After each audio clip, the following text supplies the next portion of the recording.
उधर ईरान के साथ जंग लड़ना अमेरिका को भारी पड़ता जा रहा है। अमेरिकी न्यूज एजेंसी ब्लूमबर्ग ने दावा किया कि महज 20 दिनों की जंग में अमेरिका की सेना को भारी नुकसान हो गया। अमेरिका के कई लड़ाकू विमान और ड्रोन नष्ट कर दिए गए कि ये सभी विमान और ड्रोन दुश्मन की तरफ से की गई गोलीबारी में तबाह हुए। अमेरिका, इजरायल और ईरान के बीच पिछले 20 दिनों से जंग चल रही है। इस जंग में ईरान को काफी नुकसान हुआ है, लेकिन ईरान ने भी अमेरिका को चोट देने में कोई कसर नहीं छोड़ी। अमेरिकी न्यूज एजेंसी ब्लूमबर्ग की रिपोर्ट के मुताबिक इस जंग के शुरू होने के बाद से अमेरिका के 16 सैन्य विमान नष्ट हो गए। इनमें अमेरिका के MQ-9 रीपर ड्रोन भी शामिल हैं। इसके अलावा अमेरिका के कई ऐसे विमानों को भी नुकसान हुआ जिनमें चालक दल मौजूद था और दावा किया गया कि ये विमान हमले में नहीं बल्कि हादसे के शिकार हुए थे। अमेरिका को सबसे बड़ा नुकसान जंग के शुरुआती दिनों में हुआ था। उस वक्त कुवैत में अमेरिका के 3 F-15 लड़ाकू विमान गिर गए थे। ये विमान फ्रेंडली फायर यानी अपनी ही सेना की गोलीबारी से गिर गए थे। अमेरिका का F-15 लड़ाकू विमान दुनिया के सबसे खतरनाक लड़ाकू विमानों में एक माना जाता है। ये विमान बड़ी तादाद में हथियार ले जाने में सक्षम है और ईरान के खिलाफ जंग में अमेरिका इन्हीं लड़ाकू विमानों का इस्तेमाल कर ईरान के ठिकानों पर हमला कर रहा है। इसके अलावा अमेरिका का एक KC-135 विमान भी हादसे का शिकार हो गया था। अमेरिका का KC-135 विमान बड़े ऑपरेशन के दौरान लड़ाकू विमानों में हवा में ही ईंधन भरने का काम में आता है और दावा किया गया कि ऐसे ही एक अभियान के दौरान ये विमान इराक में क्रैश हो गया था। उस वक्त विमान में चालक दल के 6 सदस्य मौजूद थे और हादसे में उन सभी सदस्यों की जान चली गई थी।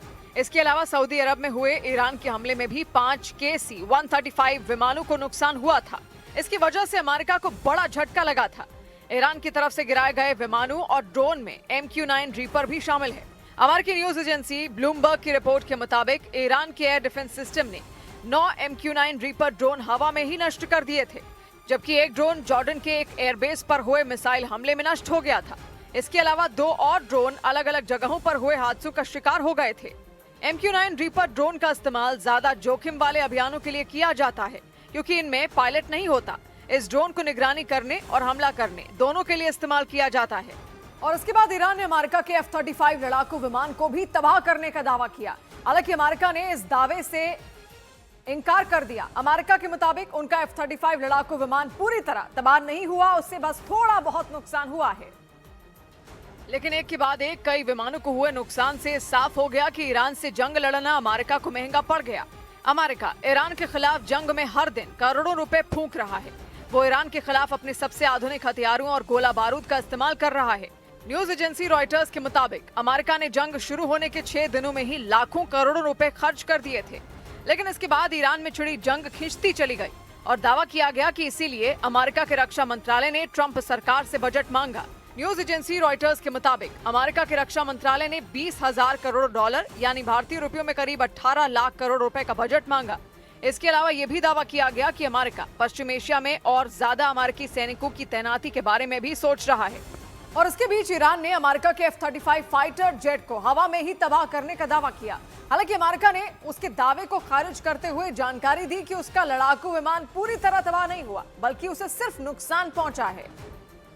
लेकिन ईरान की IRGC सेना के मुताबिक उसने अमेरिका के उस विमान को गिरा दिया जिसकी गिनती दुनिया के सबसे खतरनाक फाइटर जेट में होती है। इसलिए ईरान के इस दावे ने पूरी दुनिया का ध्यान खींच लिया। यही नहीं, ईरान ने इसका एक वीडियो भी जारी किया। उस वीडियो में दिखा कि आसमान में उड़ रहे अमेरिका के F-35 लड़ाकू विमान को एक झटके में उड़ा दिया गया। वो अपने लक्ष्य की तरफ बढ़ रहा था, तभी एक मिसाइल ने उस पर वार कर दिया।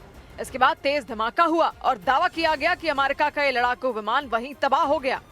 ईरान के IRGC सेना के मुताबिक ये फाइटर जेट ईरान की एयर स्पेस में घुसकर मध्य ईरान तक पहुंच चुका था। तभी उसके एयर डिफेंस सिस्टम को उसकी जानकारी मिल गई और फिर डिफेंस सिस्टम से छोड़ी गई इंटरसेप्टर मिसाइल ने अपना काम कर दिया। दावा किया गया कि वो लड़ाकू विमान वहीं क्रैश हो गया। और अगर ईरान का दावा सही साबित हुआ तो ये पहली बार होगा जब F-35 लड़ाकू विमान को इस तरह निशाना बनाया गया। ईरान की इस कार्रवाई के बाद वहां की संसद के स्पीकर का भी बयान सामने आया। उन्होंने इसे विमान को अमेरिका सेना के अहंकार का प्रतीक बताया और दावा किया कि उसके सबसे घातक विमान को दुनिया में पहली बार ईरान की सेना ने नष्ट कर दिया। कहा गया कि इस कार्रवाई ने अमेरिकी सेना के अहंकार को भी चकनाचूर कर दिया। जिस लड़ाकू विमान को गिराने का दावा किया गया उसकी गिनती दुनिया के सबसे खतरनाक स्टेल्थ फाइटर जेट में की जाती है। दावा किया जाता है कि F-35 लड़ाकू विमान को रडार पर पकड़ना मुश्किल है। और दुश्मन को पता ही नहीं चल पाता कि वो कहां से आया और उसने हमला कर दिया। ये हवा से हवा और हवा से जमीन दोनों जगहों पर तबाही मचा सकता है और सबसे बड़ी बात कि ये एक साथ कई टारगेट को ट्रैक भी कर सकता है। अमेरिका का ये विमान काफी महंगा भी है। एक F-35 लड़ाकू विमान की कीमत करीब 800 करोड़ रुपए बताई जाती है। लेकिन ईरान के IRGC सेना ने दावा किया कि उसने अमेरिका के इस विमान को न सिर्फ ट्रैक कर लिया बल्कि उसे तबाह करने में वो कामयाब रही। लेकिन अमेरिका की सेना ने ईरान के इस दावे को गलत बता दिया। उसकी तरफ से बयान दिया गया कि इस विमान को उतना नुकसान नहीं हुआ जितना ईरान की सेना बता रही है और उसके साथ ही जानकारी दी गई कि इस विमान की इमरजेंसी लैंडिंग करवाई गई। हालांकि ये नहीं बताया गया कि आपात स्थिति में उसे कहां उतारा गया, लेकिन कहा गया कि उसका पायलट पूरी तरह सुरक्षित है। इसके साथ ही अमेरिका ने इस हमले की जांच करवाने की भी जानकारी दी ताकि पता चल सके कि विमान को कितना नुकसान पहुंचा। लेकिन इस बीच ईरान ने अमेरिका और उसके साथ साथ इजरायल को भी चेतावनी दे दी कि उसने जंग में अब तक अपनी सिर्फ थोड़ी ही ताकत का इस्तेमाल किया है। कहा गया कि उसके यहाँ अगर हमले नहीं रुके तो फिर उसके जवाब देने पर कोई रोक टोक नहीं होगी, यानी वो जहां मर्जी और जैसे मर्जी हमला करेगा। जंग शुरू होने के बाद से ही ईरान ने खाड़ी देशों में मौजूद अमेरिका के सैन्य अड्डों को निशाना बना रखा है। बाद में तो उसने तेल टैंकों पर भी हमले शुरू कर दिए। ईरान की IRGC सेना के मुताबिक जंग शुरू होने के बाद से उसने 125 से ज्यादा ड्रोन को इंटरसेप्ट कर उन्हें तबाह कर दिया। बताया गया कि ये सभी ड्रोन अमेरिका और इजरायल के थे। इधर अमेरिका दौरे पर पहुंची जापान की प्रधानमंत्री सनाए तकाइची के सामने डोनाल्ड ट्रंप ने कुछ ऐसा कह दिया कि प्रेस कॉन्फ्रेंस के दौरान वो सन्न रह गए। हुआ ये कि वॉशिंगटन DC में बैठक के बाद जापान की PM और डोनाल्ड ट्रंप ने प्रेस कॉन्फ्रेंस की, लेकिन इस दौरान जापान के एक पत्रकार ने उनसे ईरान पर हमले की जानकारी सहयोगी देशों से छुपाने को लेकर सवाल कर दिया। लेकिन इस सवाल का जवाब देते हुए डोनाल्ड ट्रंप ने उस घटना का जिक्र कर दिया जिसे सुनकर उनके बगल में बैठी सनाए तकाइची असहज हो गईं। We went in very hard and we didn't tell anybody about it because we wanted surprise. Who knows better about surprise than Japan? Okay? Why didn't you tell me about Pearl Harbor? Okay? Right? Trump ने तर्क दिया कि उन्होंने Iran पर हमले से पहले संकेत दे दिए थे, लेकिन सवाल के जवाब में ट्रंप ने पर्ल हार्बर की घटना का जिक्र कर दिया और दोनों की तुलना कर दी।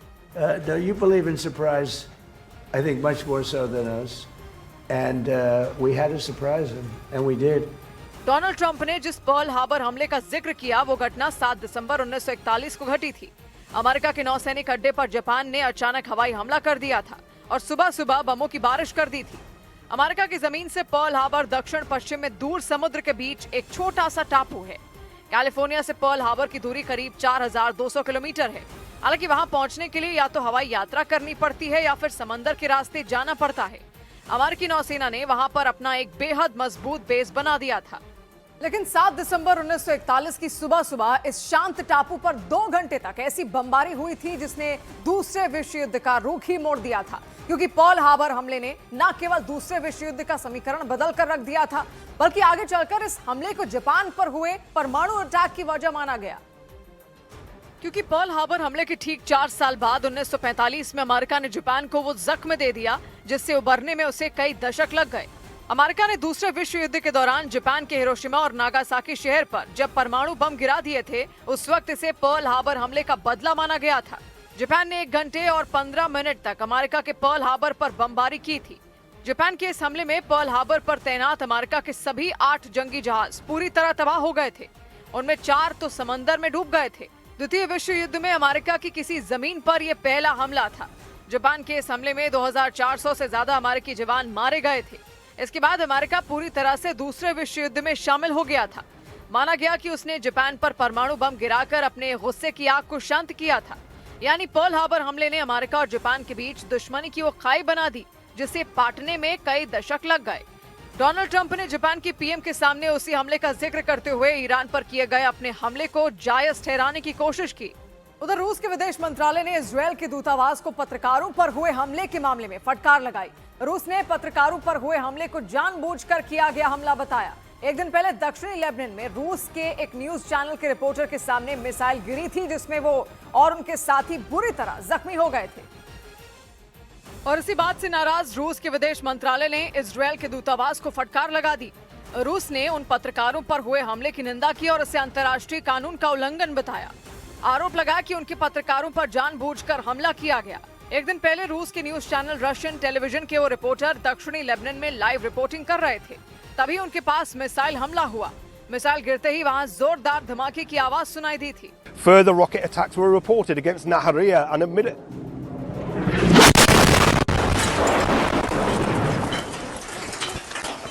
हमला उस वक्त हुआ था जब वो रिपोर्टर लेबनान में हो रहे हमलों की जानकारी दे रहे थे। तभी उनके बिल्कुल पास एक मिसाइल आकर गिर गई। इसके बाद उन्होंने भागने की कोशिश की। इस दौरान उनके साथ मौजूद कैमरा पर्सन के हाथ से कैमरा गिर गया। वो कैमरा काफी देर तक जमीन पर ही गिरा रहा। मिसाइल गिरने के बाद का मंजर भी उस कैमरे में कैद हो गया। हमले के बाद रिपोर्टर ने आरोप लगाया कि प्रेस की आधिकारिक यूनिफॉर्म पहने होने के बावजूद इजरायल ने उन्हें निशाना बनाया। जानकारी मिलने पर रूस के विदेश मंत्रालय ने भी इजरायल के हमले की कड़ी निंदा की।